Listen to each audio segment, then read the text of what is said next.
Chaque jour, des débats, des analyses, des commentaires. Retrouvez l'essentiel du Salon de la Radio 2016 sur salondelaradio.com et sur la lettre.pro. La radio du Salon de la Radio 2016. Alors il y a une très grosse différence par rapport notamment à la part de marché publicitaire. La moyenne en France, on est plutôt, en termes de part de marché publicitaire pour la radio, aux alentours de 7%. La part de marché publicitaire de la radio en Belgique francophone est de 17%. Oui. Donc il y a vous allez me demander, vous allez me poser la question, à quoi est-ce dû ? À quoi est-ce dû, Marc Vossen ? Je vais vous répondre. un élément. Je vais vous le dire. Très joli. Attention pour la suite de votre carrière cette fois-ci. C'est dangereux. En fait, je pense que la taille du marché, l'organisation de ce marché aussi, il y a deux régies principales qui sont assez en équilibre, 50% de part de marché pour l'une, 50% de part de marché pour l'autre. La crédibilité des produits qui sont effectivement sur le marché aujourd'hui, le nombre de produits, il y a une dizaine de radios, de marques radio qui sont effectivement très implantées et connues. Sur un territoire qui est petit. Oui, absolument. Voilà. 4,7 millions, regardez l'Île-de-France, c'est 10 millions, vous faites le calcul rapide. Donc il y a une sorte d'équilibre dans ce marché, une croyance, une crédibilité, une légitimité qui a été acquise tout au long de ces années du travail qui a été réalisé. Le fait qu'il y a, parce que la Belgique est un pays de compromis, le fait qu'il y a une entente cordiale entre le service public et les radios privées, qu'il y a une vraie vision partagée, qu'on sent qu'il n'y a pas de déchirement absolu. Je pense que tout ça fait qu'aujourd'hui, la radio marche bien et c'est vraiment une success story. On le disait tout à l'heure, c'est dans le monde le troisième marché le plus important, la part de marché publicitaire la plus importante. C'est quand même assez exceptionnel. Justement, cette entente cordiale entre le service public et les acteurs de la radio privée, elle se traduit notamment par un site web qui s'appelle maradio.be. J'aimerais qu'on en dise un mot, ça, parce que c'est quand même très particulier. Vous vous êtes un jour mis autour de la table pour décider d'un outil qui va promouvoir la radio au sens large. Alors c'est bien plus qu'un site web. C'est un outil, c'est une philosophie d'abord à la base. Et on s'est retrouvés il y a quelques années dans un salon radio d'ailleurs, mais qui était à Barcelone. Et on avait beaucoup de réflexions sur, à un moment donné, notre petit pays, comment va-t-il pouvoir repousser les lignes des monstres mondiaux, des agrégateurs type TuneIn, etc., qui nous viennent d'ailleurs. Et on a eu cette réflexion et en se disant, mais tiens, est-ce qu'on ne se mettrait pas ensemble pour développer un outil qui réunirait évidemment une technologie, du marketing parce que ça serait le nôtre, donc on aurait tout intérêt à le développer, et puis une espèce de pédagogie aussi pour permettre à l'internaute qui veut consommer de la radio d'aller sur n'importe quel site, d'ouvrir un player qui est identique et donc d'avoir finalement le même mécanisme.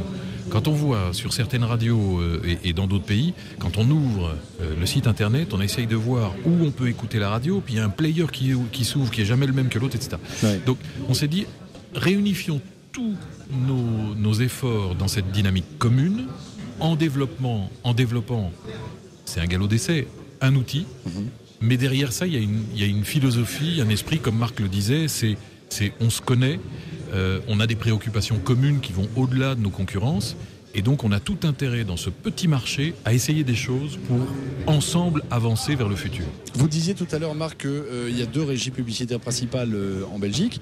Votre groupe est un cas particulier parce que dans votre groupe, les deux régies travaillent en fait.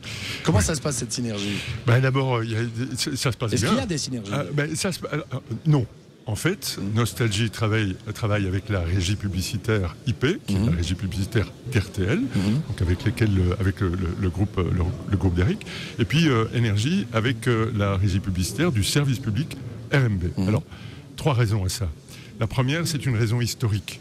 Dès le départ, nos radios n'étaient pas même s'il y a des actionnariats communs, étaient dans des bâtiments séparés, travaillaient de manière séparée. Oui. On est ensemble seulement depuis 2010 dans un même bâtiment. Donc chacun suivait sa propre voie.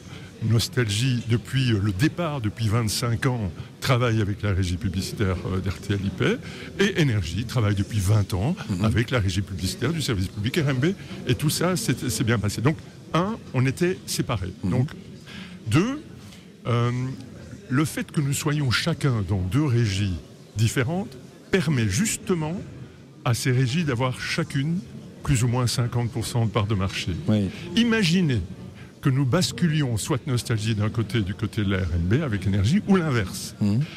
Ça déséquilibre le marché potentiellement, et nos régies aujourd'hui sont très heureuses d'avoir un marché équilibré et de pouvoir proposer des packages qui sont là aussi équilibrés et concurrentiels. Et le troisième élément... Il y a quand même des packages travailler entre les deux régies. En fait. Non, pas du tout. Non, c'est pas ça. Énergie avec, au sein de la même régie. D'accord, au sein de la même régie. Et alors, la troisième chose, tenant compte de ces deux éléments-là, c'est assez simple. Nous sommes comme une tour d'observation et nous pouvons benchmarker le travail de l'une et le travail de l'autre. Et c'est une situation qui n'est pas nécessairement facile tous les jours, mais qui est quand même extrêmement profitable pour pouvoir tenter de retirer le meilleur de ces deux régies et de maximiser, d'optimiser notre positionnement à travers celle-ci. Avant de revenir, oui, Eric. Je voulais juste rajouter un élément à ce que dit Marc. Ça nous a permis, je pense, cette espèce d'équilibre qui n'est pas un cartel, parce que c'est pas du tout comme ça qu'on fonctionne, mais ça nous a permis finalement de maintenir une valeur très très haute aux médias radio. Parce que on n'a pas une petite régie, comme tu disais, les pourcentages, on n'a pas une régie qui fait 10% et l'autre qui fait 90%, et donc une petite qui aurait tendance à brader pour essayer d'exister. Et ça nous a permis justement de garder une part de marché radio extrêmement haute et une valeur commerciale de la radio très très haute. Francis Goffin nous a rejoint. Merci Francis d'être là. Pour la RTBF, bonjour. On va ouvrir le micro de Francis tant qu'à faire. Bonjour à nos utilisateurs. Nous sommes filmés. Alors nous sommes filmés, nous sommes en RNT sur Paris en ce moment, donc on nous entend dans la capitale. Et puis, bonne initiative. Également on applaudit tous en Belgique. Pourquoi c'est compliqué justement la RNT en Belgique aujourd'hui? On allait parler de l'avenir là, justement. Non, je ne pense pas que ce soit compliqué. Ça se construit. Alors il faut simplement que l'autorité publique formalise des discussions qui sont en cours depuis maintenant un certain temps, on va dire, et qui rassemblent la plupart, pas tous, mais la plupart je dirais que les grands opérateurs, que ce soit le service public ou les opérateurs privés, les réseaux privés. On a une vision partagée qui n'est pas le DAB+, absolument, qui n'est pas le online only, mais qui est vraiment la radio hybride. C'est-à-dire la fusion des deux systèmes sur des récepteurs hybrides qui prennent le broadcast soit FM et puis uniquement DAB+, et pendant la période de simulcast les deux. Quand l'utilisateur est en mode passif, c'est-à-dire il n'interagit pas, il écoute la radio. Et une fois qu'il veut passer en mode soit de vidéo, soit interactif, il bascule sur l'online. Voilà. Et ce qu'on appelle la smart radio, c'est-à-dire les récepteurs futurs qu'on aura dans les années sur notre smartphone qu'on a tous, avec un décodeur DAB+, feront ça normalement automatiquement. C'est-à-dire ils détecteront le type de comportement et ils choisiront le broadcast. Pourquoi le broadcast? Simplement parce que ça permet d'économiser la bande passante et donc les forfaits data des utilisateurs. Comme on sait, c'est un vrai problème du fait du succès de la vidéo. Les réseaux sont saturés. Et on sait par exemple, j'en parlais tout à l'heure, en Angleterre, je ne sais plus si c'est l'Ofcom ou une autre institution qui a rendu un rapport au gouvernement anglais en disant qu'ils avaient analysé les investissements qui étaient prévus sur les années à venir par les grands opérateurs telco en face de la progression attendue du trafic data, notamment du fait de la vidéo et notamment du fait de Netflix qui entraîne énormément de flux, c'est inconciliable. Ils ont rendu un rapport alarmant disant attention, dans les années futures, on risque sur Londres par exemple un breakdown des réseaux, c'est-à-dire les réseaux collapsent, ils tombent parce qu'ils ne peuvent plus suivre le volume. Et donc notre petite contribution du secteur radio, c'est déjà d'alléger le online broadcast passif parce que ça sert à rien. Et nous, l'avantage pour nous, c'est un coût fixe de distribution. Pour l'utilisateur, c'est gratuit. Donc c'est vraiment du win-win. Et en plus, ça permet d'avoir une plus grande offre. C'est de meilleure qualité.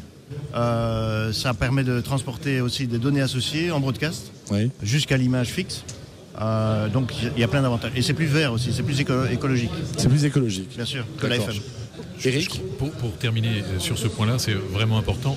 C'est pour ça que nous ne défendons pas le tout à l'IP depuis des années d'ailleurs, et que je pense qu'il y a certains pays qui le défendent et ils se mettent en danger par rapport au futur parce que l'audio face à la vidéo sera toujours perdante et tout ce qui est en train de se développer fait une place à la vidéo. C'est d'ailleurs en France, ça a d'ailleurs été en France très longtemps un vrai combat entre les défenseurs de l'IP et les défenseurs du numérique terrestre. Philosophiquement, c'est très bien d'être sur l'IP, bien sûr. Mais si ça devenait la norme, là, ça poserait un problème à terme. Il faut qu'on puisse continuer à contrôler notre futur. Simplement, oui. Ouais, vraiment. On ait un maximum d'armes en main. Tout en pouvant conserver la gratuité pour l'utilisateur, ce qui est la condition sine qua non. La radio est le seul média, grâce à notre historique FM, qui a développé ce modèle, cet écosystème broadcast, très majoritairement broadcast, puisqu'aujourd'hui, en Belgique, si on pose la question quelle plateforme utilisez-vous, il y a 90 ou 90% de la population qui déclare d'abord le récepteur traditionnel ou l'autoradio. Et ça, c'est la FM. Grosso modo, on appuie sur le bouton, il faut que ça marche. Voilà. C'est un peu l'idée. Voilà, et donc on doit faire en sorte de combiner cet avantage historique qu'on a, que la télévision chez nous, en tous les cas, ne l'a plus du tout, parce que la télévision numérique hertzienne chez nous, elle fait 5 ou 6% de part d'audience, et il n'y a que le service public qui est dessus, donc c'est symbolique, nous on le fait parce qu'on est service universel, service public, on n'y croit pas. On le fait par obligation pour pouvoir, parce qu'il faut que les gens puissent avoir nos programmes gratuitement s'ils n'ont pas de câble ni d'ADSL. Voilà, c'est le service public universel, ça s'appelle. Mais la radio, on est dans le service public universel. Tous, les privés, la RTBF, parce qu'on a ce patrimoine FM. Mais la FM est saturée, elle est dépassée. Et il faut vraiment la transformer en numérique pour pouvoir garder cet atout et puis le combiner cet écosystème avec l'online, parce que c'est l'alliance des deux avantages qui sera la radio du futur. Vous écoutez la radio du Salon de la Radio 2016. Avec A2PRL, Open Radio, Maxillaire, Lesvoix.fr et Broadcast Associés.